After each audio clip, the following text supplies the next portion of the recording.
Hello and welcome to Just Films and That. This is the podcast that celebrates films we reckon might be underrated or underseen. I'm your host for this week, Alice Oliver, and this week's film is Sing Street from 2016. So let's get stuck in.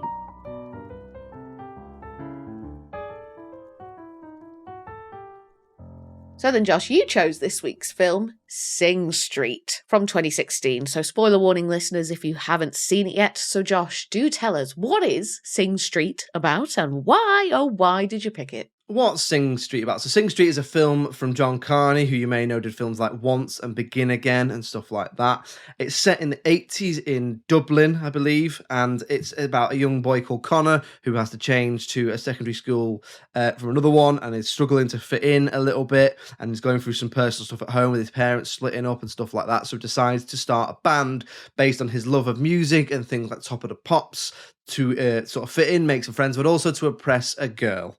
And that's what it's about. It's a musical with original songs in it, as well as a soundtrack full of, actual songs from the 80s. And that's what it's about, really. Why did I pick this? I got nervous to do this one. Okay. I really want you to like this. Okay. Because I picked it for a few reasons. Pressure, Alice. Yeah, no pressure. And if you don't like it, it's fine. I'll just finish the podcast. But no, That's listen, fine. We've had a good run. I really like this film. I do. I really like this film. I think it's worth more attention. It is fairly highly rated. Okay. So I'm not saying it's particularly underrated, probably appropriately rated, but I do think it should be seen by more people. And I just think it's really, really feel good. And I just think more people should see it. It's a lovely little musical with some original songs in there. It's got lovely aesthetic, but we'll get into that. But I've picked it because I think it's worthy of more attention. So I think I know the answer, but had you seen this one before? Why do you think you know the answer? Like, are you saying that I haven't seen most of the film? Answer the question. No, I hadn't seen it before and I hadn't heard of it. No idea. I had no idea what was going on when I went into it. But I loved it, Oh, thank God for that. I did love it. I thought you would. I did think you would. It's one of the reasons why I picked it. Yeah. It's pretty excellent. It definitely, as it started, and even quite early on, I just sort of I was thinking about it, and I was like, I really like Irish cinema. I'd never really thought about it before, and then I started thinking about the ways in which Irish cinema is different from British cinema, and then obviously different again than from American cinema.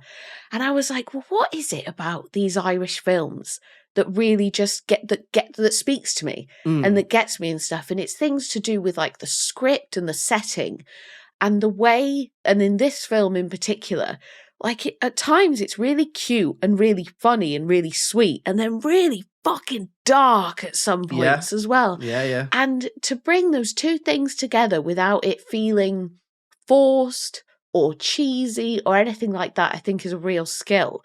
And it felt so natural and authentic. Like, and a lot of these actors, and obviously I don't want to look up anything about the film beforehand because I don't want to see any of the scores, but a lot of the actors in this are young, right? Yeah. And they're really young. Haven't done anything before. They're kids, right? They're obviously teenagers. And I was totally convinced by all of them. I was like, I believe that you are all real people. So yeah, I thought it was great. Obviously the songs and the soundtrack together, both, excellent. Yeah. Banging, loved it. And it had one of my favorite things in it as well, which is where characters in a film make their own music video. I love that. Yeah, and there's a lot of that in this. Yeah, I loved it. And they get better as well. That's what I really like about it. Which there's a little thing about that I'll come back to. But just to raise the point there, I think you make a really good point around the difference between Irish cinema, English cinema, and American cinema as well. It's almost like, do you not think it's like a British film, but everyone's more laid back? And it's like all the characters are just. So one of my things I really like about this is that all of the characters aren't like what you think as standard characters. So Connor isn't your standard leading character in this sort of film, in that he's a bit more confident and a little bit more intelligent.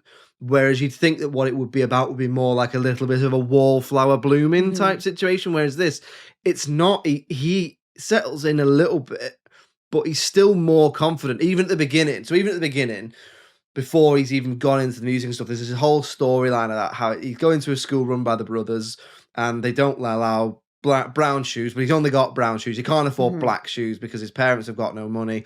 And in a British film, that'd be a really grim scene with the priest, with the brother telling him he can't have black shoes, whereas he's just like going, but these are fine. They're not like trainers or anything. Yeah, yeah. And he's like, no, well, it's not regulation. Or whatever and stuff like that. And there's a lot more to it where I think if this is an English film, it's probably a bit grittier, where it just feels a little bit more lower stakes. It feels, but by making it lower stakes, I think it almost feels realer. Yeah, I think that's the thing. It's the authenticity that I feel like from the situations and from the characters and from things like the script. Like it just feels real. So we've covered the fact that it's Irish then. Let's talk about the music then, because it is a musical, but it's so music rich and music heavy because it's about the 80s and 80s music and how influenced they are by everything from The Cure to Duran Duran and Adam and the Ants and all that sort of stuff. So what did you think about the music, the original songs and the soundtrack? I know you've mentioned it a little bit, but I really want to know, what did you think about particularly the original songs? I want to know what you thought about them because I love them. Loved it all. Like I was listening to him, and it was almost like I had to listen extra hard because some of them were so good that I was like, oh no, they must just be copy. They're just doing a real cover song. Sort of thing. This must just be a real song that they're pretending is their own sort of thing. It's like, oh no, this is actually original.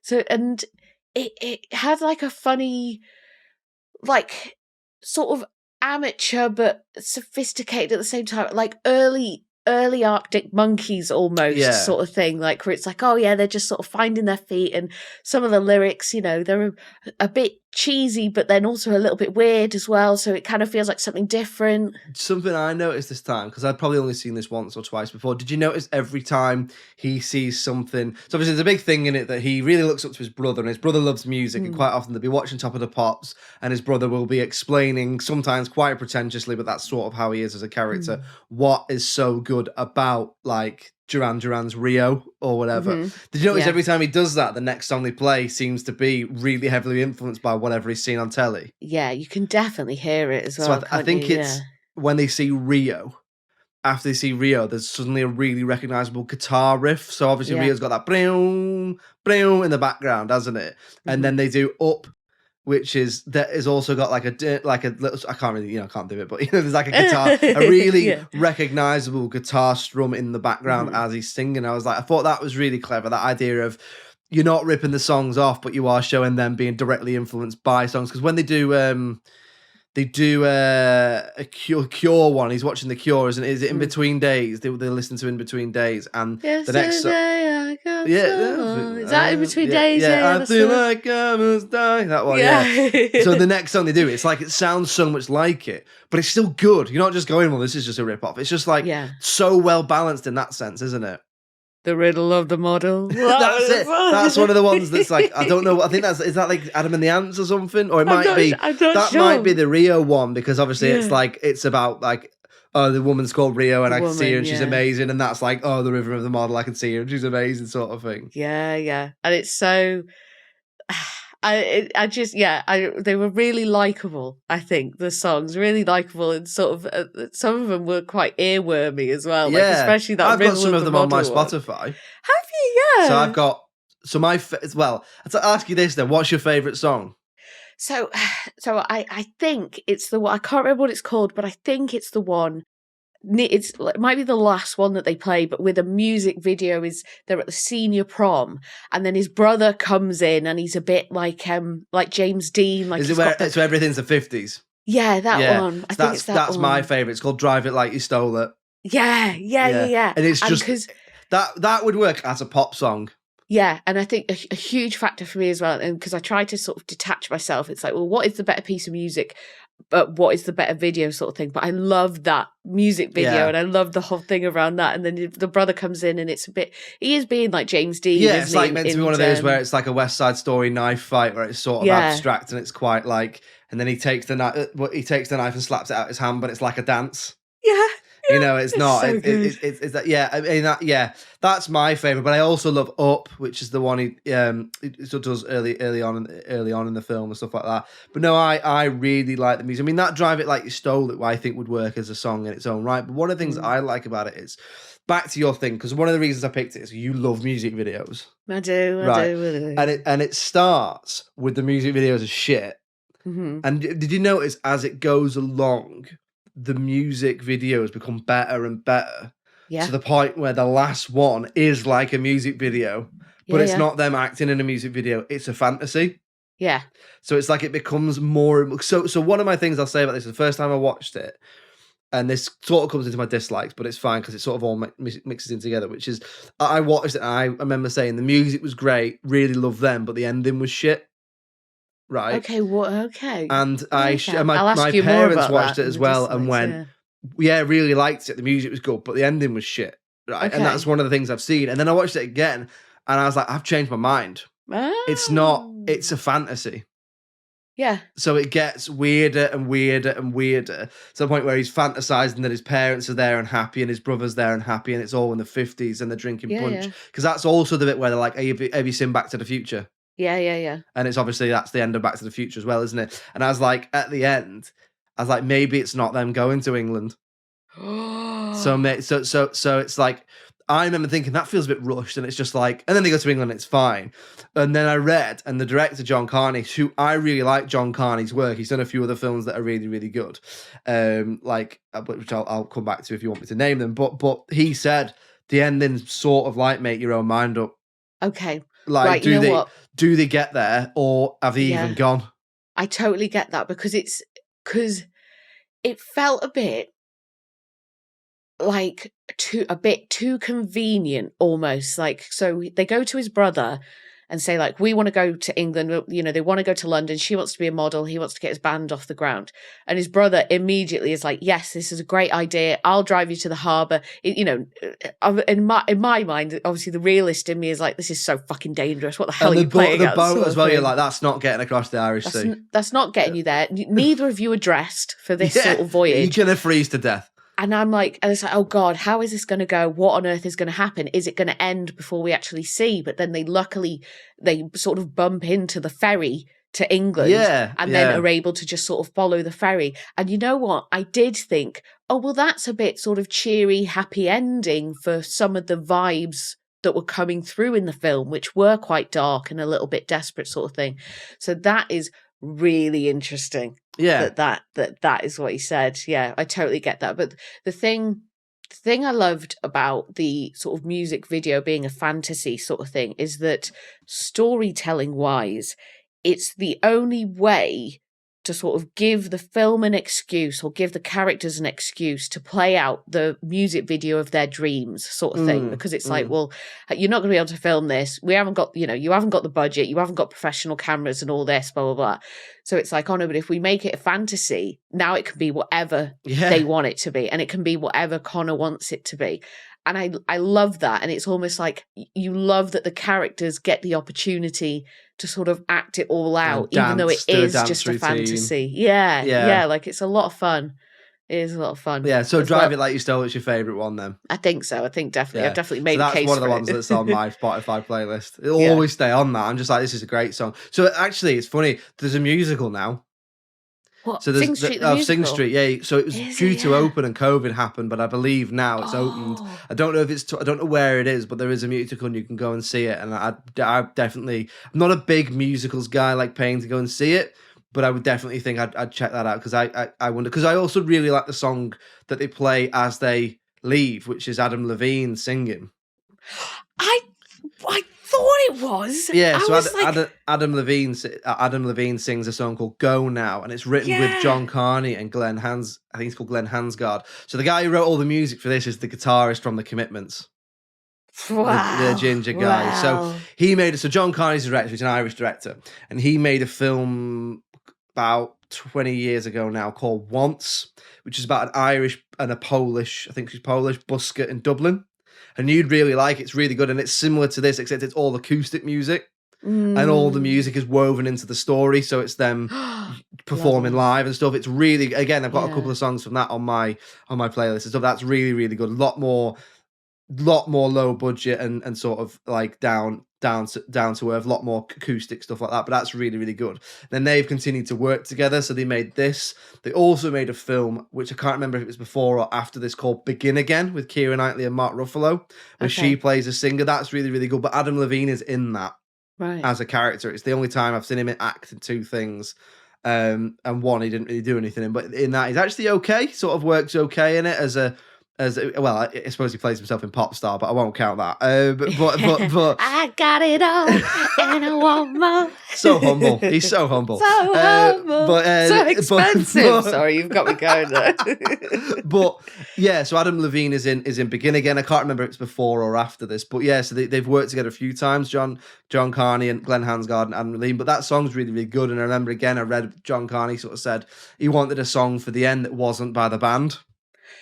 Yeah, and it was so weird because it started and I was like, "Is this Maroon 5?" I was like, "Well, no, it can't be because all the non-diegetic like soundtrack and music has been from bands in the 80s. This film is set in 1985, sort of thing." So I was like, "Oh no, it can't be." So that's very interesting, and I'm so pleased you told me, and I'm so pleased that I've got such a good ear that I knew it was him. I knew it. So we'll move on now then to talking about anything that we didn't like about the film, or perhaps anything that we would change. So go on, Josh. What do you got for me? Oh, this is really difficult. This is almost more difficult than Batman Begins. So I've changed my mind on the ending. Yeah, so we'll leave that there. I did used to not like the ending, and I actually wrote the ending when I was doing my notes before I'd even watched it. As I was prepping it, I wrote, "I don't really like the ending. I think it's a bit random. I think it's a bit rushed." But I've sort of changed my mind on that, and I like to think of it as more of a fantasy. Mm-hmm. The only thing I noticed was if they're so skint that Connor can't have black shoes, how does he keep showing up with new stuff? He keeps showing up with like new hats and coats and costumes. But again, maybe it plays into that fantasy stuff. So other than that, I don't really know. There's the odd bit where it looks like it's going to go into troubling territory and then it just doesn't. They make a joke out of it. I suppose you could argue that Ravina could have been given more to do. Mm-hmm. But also, I actually think I think Lucy Boynton really smashes it in this. I think she's really, really good. She's definitely one of the emotional hearts of the film in the way that her fella treats her and stuff like that. So no, the only thing I did notice, beside the ending, which I've changed my mind on, was that Connor just keeps showing up with stuff, and I'm like, where's he got that from? But equally, it could be that he's just nicking it, or it does sort of hint that his dad's artistic because he says something about not getting a commission. Mm-hmm. So maybe his dad's got loads of stuff. I don't know. But anyway, that is it. That's it from me. Have you got stuff? I'd be interested to know. Not really, to be honest. No? The only thing maybe is that for what it is, maybe a little bit long. Right. Like okay. it's 1 hour. It was 1 hour 45, I believe. Something like that, yeah. And it's some elements of it are a little bit repetitive. Yeah. Like with the, obviously with their practicing, and then here's a new song, and we practice again, and then here's a new song, sort of thing. But like, it was still enjoyable. Like, I still enjoyed it. I didn't feel bored or anything. It's not 2.5 hours, is it? Do you know what I mean? No, gosh, no. But I think maybe you could have shaved off maybe just 10 minutes, and it might have packed a bit more of a punch. But that's it. I've got nothing else to bring to the table with this. Like, there's something about it. Like, it's sort of wonderfully simple. Charming. But just charming and brilliantly articulate about like certain issues and stuff, but without ramming anything down your throat. It's like the film, it wants it to be about the music, and it wants you to think about the music and enjoy the music, but it's still like, but also the teacher's quite abusive, and also the parents are quite shitty, and there's the bully characters, and there's Barry? Like what happens with him, actually, the fact that they win him over with sort of like, they basically win him over by being like relentlessly optimistic and affectionate to him. Yeah, exactly. Which obviously he's not used to because his dickhead, druggy dad is just like abusive to him as well. So it's like, and all that stuff's still going on, but it's never it's not so prominent that that's what the film becomes. Yeah. That's what it becomes. Doesn't and it's hit you still over the head about with the issues, music. does it? Yeah, exactly. But it gets the balance really right, I think, and it just overall, I don't know, it's just something about it, man. It's just dead good, wasn't it? It's just dead good. Dead good, wasn't it? Just dead good. We'll move on now then to talking about the critical reception and seeing where we think this falls in terms of underrated or underseen. So I haven't seen the critical reception. I think you don't think it is underrated, do you? You thought that... No. Well, no, I don't think so. No. I would love to say it was, but you'll see when I do the scores. Oh, wow, okay. I think it's underseen, definitely. Yeah, and I think I would probably agree with you on that. So, I mean, I think... What would you give it? What would you give it? What would I give it? 11 out of 10? Probably not that high, but just trying to think about how much enjoyment I did get from it. I think this is an 8, definitely. Yeah. I think we're going into 8 territory with this. What do I think it got? Based on your reaction just then, probably quite high. And I reckon it probably gets a really high 8. So I'm going to say like an 88% or an 8.8 sort of thing. So go on, hit me with it. At the time of recording over on IMDb, it gets 7.9 out of 10. Okay. So a bit lower than you might have thought.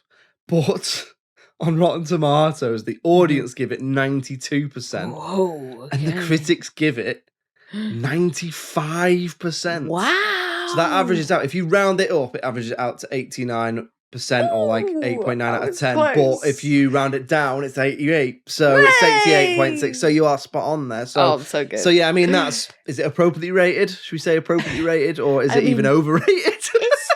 I think that's all right. I don't, there are some films where the score that you give it doesn't match the score that it gets, but it doesn't feel still right. Overrated. Yeah, because it is so good. And I just really like what the film's doing, what the film's saying, like how it presents this world to us and all that sort of thing. So I reckon I don't want to call it overrated. Do you know what I mean? Yeah. Why? What do you think? Where's your head I think at? that's bob on. Yeah. I think it's just a love. I enjoyed it this time even more than the first time I watched it. So yeah, definitely. I think it's appropriately rated. Box office wise though, and this is worse than I thought. Oh. It did 13 million worldwide. Oh yeah. Most of that must the have been in the UK was? and Ireland. No, I couldn't see. The other thing I was thinking as well, most of that will be on getting the rights to all them songs. Yeah, most of it will be like phoning The Cure and Duran Duran and be like, "Can we use your song, please?" Yeah. I mean, like 13 million worldwide. That's got to be mainly UK and Ireland. Must be. Yeah, I would have thought so. Or certainly Europe.